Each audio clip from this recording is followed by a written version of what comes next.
কবুতরের পায়ের সাথে চিঠি বেঁধে এক লোক সেই কবুতরটাকে আকাশে উড়াই দিছে। এদিকে থানার একজন পুলিশ আবার এই বিষয়টাকে লক্ষ্য করে, আরে কবুতরের পায়ের সাথে চিঠি বেঁধে লোকটা কি কোনো গোপন তথ্য আদান প্রদান করে নাকি দেখি তো। সেই পুলিশ গুলি করে সেই কবুতরটাকে আকাশ থেকে নামিয়ে কবুতরের পা থেকে চিঠিটা হাতে নিয়ে খুলে দেখে চিঠিতে লেখা আছে, আল্লাহ, আমি খুবই গরিব, অসহায়, ঋণে জর্জরিত একজন মানুষ, আমার 1,00,000 টাকা দরকার, তুমি আমাকে 1,00,000 টাকা দাও। তুমি তো আকাশে থাকো, এই কারণে এই কবুতরের মাধ্যমে তোমার কাছে চিঠিটা পাঠাইলা। চিঠিটা পড়ে সেই পুলিশের মনে অনেক দয়া হল। সে যখন তার থানার অন্যান্য সমস্ত পুলিশের কাছে এই বিষয়টাকে খুলে বলল, তখন থানার সমস্ত পুলিশেরা মিলে পরামর্শ করে সিদ্ধান্ত নিল তারা তাদের বেতনের টাকা থেকে কিছু টাকা দিয়ে সেই অসহায় লোকটাকে সাহায্য করবে। তো থানার সকল পুলিশের কাছ থেকে চাঁদা তোলা হল, দেখা গেল 50,000 টাকা হয়েছে। তখন ওই পুলিশ 50,000 টাকা নিয়ে ওই গরিব অসহায় লোকটার হাতে দিয়ে বলছে, ভাই, তুমি যে আল্লাহর কাছে চিঠি লিখে সাহায্য চাইছিলা, আল্লাহ তো তোমার চিঠি কবুল করছে, এই যে নাও তো টাকা। লোকটা গুনে দেখে 50,000। তখন সেই লোকটা আবার একটা চিঠি লিখে কবুতরের পায়ে বেঁধে উড়াইয়া দিচ্ছে। পুলিশ কয়, কি রে,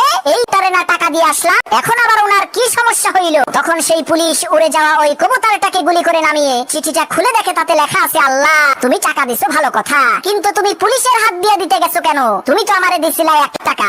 এর মধ্য থেকে এই শালা ঘুষখোর পুলিশ আমার 50,000 টাকা তো মেরে দিয়েছে।